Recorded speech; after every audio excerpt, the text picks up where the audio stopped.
నమస్తే friends, welcome to our channel. This is Kavitha. ఇవాల్టి మన హెల్తీ రెసిపీ వచ్చేసి సొరకాయ తురుము మిక్స్డ్ మిల్లెట్స్ అండి. వాటితో రోటీ తయారు చేసేద్దాం.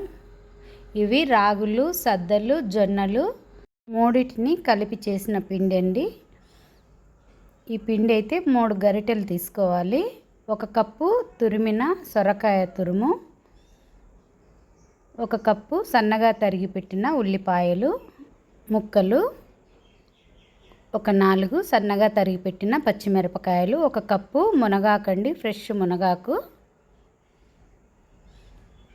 కొద్దిగా కట్ చేసి పెట్టిన కొత్తిమీరను, ఫ్రెష్ అల్లం వెల్లుల్లి పేస్టు, రుచికి తగినంత ఉప్పు,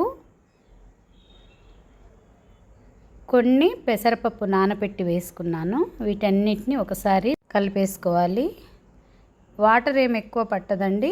ఈ విధంగా కలిపేసి చేతితో బాగా గట్టిగా ప్రెస్ చేస్తూ బాగా అన్నీ మిక్స్ అయ్యేటట్టు కలుపుకోవాలి. అప్పుడు స్మెల్ కూడా వస్తుందండి. అల్లం వెల్లుల్లి స్మెల్లు, కొత్తిమీర స్మెల్లు, ఉల్లిపాయ స్మెల్లు అన్నీ వస్తుంది. చూడండి, బాగా ప్రెస్ చేసి కలిపితే వాటర్ కూడా లేకుండా ముద్దయిపోయింది.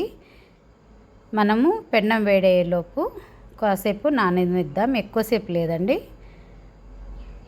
చూడండి, బాగా సాఫ్ట్ అయిపోయింది.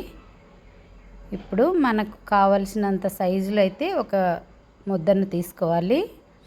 ఒక అరిటాకు అయితే నాకు అవైలబుల్ అరిటాకు ఉంది కాబట్టి అరిటాకు అయితే తీసుకున్నాను. మీ దగ్గర ప్లేట్ ఉన్నా పర్వాలేదండి.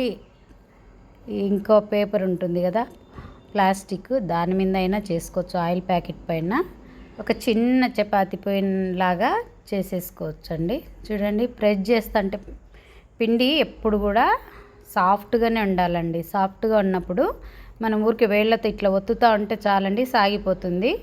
ఇప్పుడైతే పెన్నం వేడైపోయింది.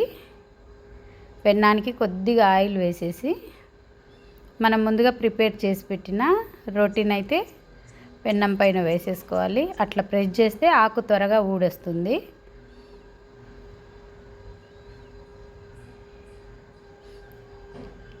ఈ రోటీ పైన కొద్దిగా ఆయిల్ వేసుకొని మళ్ళొకసారి అటు ఇటు కాల్చేసుకోవాలండి, పచ్చిగా లేకుండా. ఎందుకంటే జొన్నలు, రాగులు, సజ్జలు అన్నీ మిక్స్ అయినాయి కాబట్టి రోటీ కొద్దిగా బాగా కాల్చుకొని తింటేనే టేస్ట్ వస్తుందండి. పచ్చిగా కాల్చుకొని తింటే మంచిది కూడా కాదు. ఇప్పుడు ఈ రోటీని పక్కకైతే తీసి పెట్టేసుకుందాం. సొరకాయ మిక్స్డ్ మిల్లెట్స్ రోటీ డయాబెటిక్ పేషెంట్స్కి మరియు వెయిట్ లాస్కి ట్రై చేసే వాళ్ళకు చాలా బాగా హెల్ప్ అవుతుంది.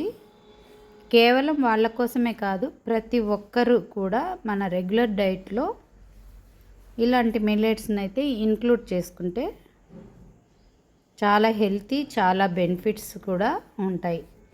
ఇప్పుడైతే మీ అందరికైతే నచ్చింది అనుకుంటున్నాను. రోటీలోకి ఉత్తదైనా తినొచ్చు, ఇట్లా అల్లం చట్నీతో కానీ పల్లీల చట్నీతో కానీ. ఈ విధంగా తినడం వల్ల చాలా టేస్టీగా ఉంటుందండి. మీ అందరైతే ఒకసారి ట్రై చేసి కామెంట్ రూపంలో నాకు కామెంట్ చేయండి.